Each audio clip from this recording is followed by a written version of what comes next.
Hello everyone, welcome to VLSI Knowledge YouTube channel. So in today's session we will learn about differences between the BJT and FET. What is BJT and what is FET? So we know that BJT is bipolar junction transistor and FET is field effect transistor. Here what is BJT? So it is a current controlled device. Current controlling device. So simply let us write to remember how to know how to easily remember current control device.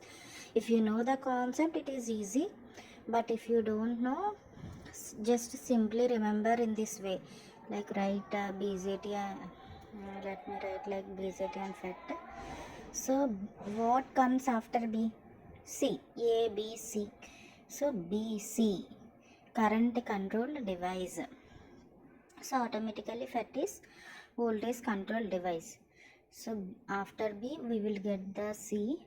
So it is a current control device. You can remember in this way, just a small trick, it is not technical one. So then it uses both electrons and holes, and there are two types, NPN and PNP transistors.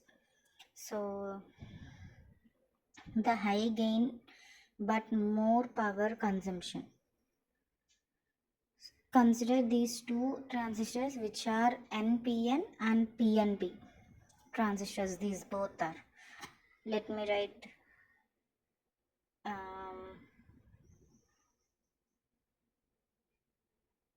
N, P, N. This is P. So P, N, P. Here the arrow mark will says that the electrons are towards in which, so that's why we represented first it is N. So arrow mark is towards out, that's why the first one is N, PN, and arrow mark is towards the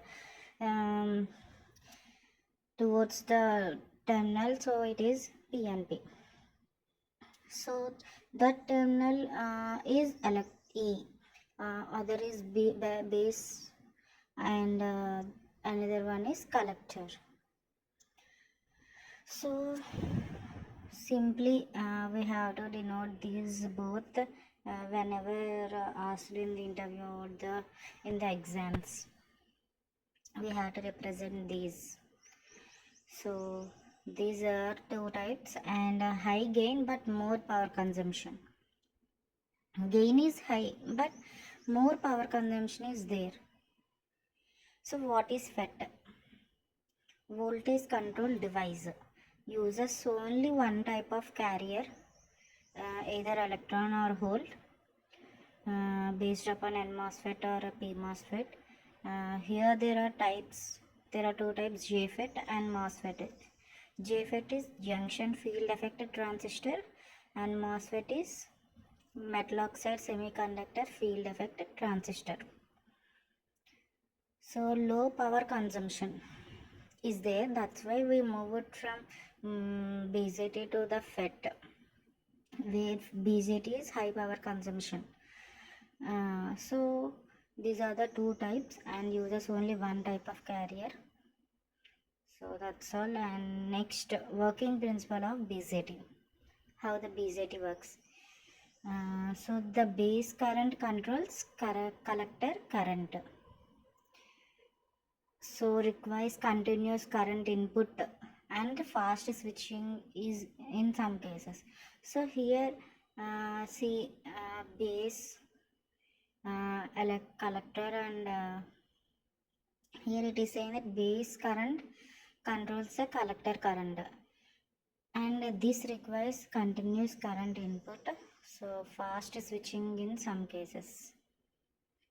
So from the diagram you can easily understand. And gate voltage controls drain current. So this is right. So almost no input current. Second point, no input current. IC is 0. Let me write in another side.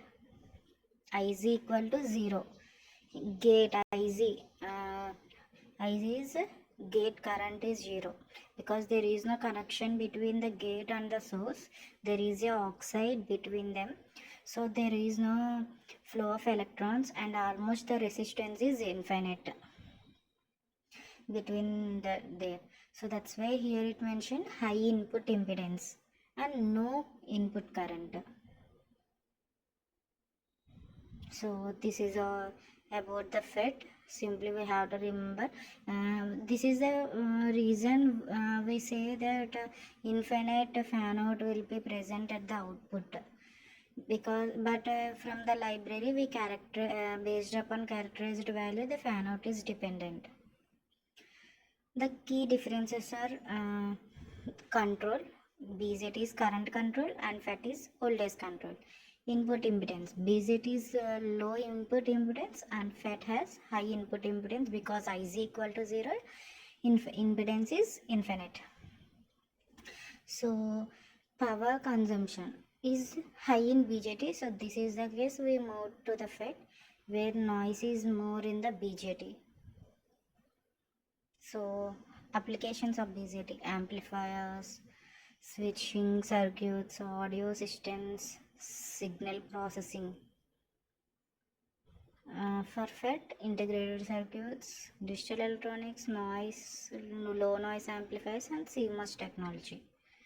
So next is I want to conclude that BJT is suitable for high gain applications where FET is preferred for low power and high input impedance applications, right?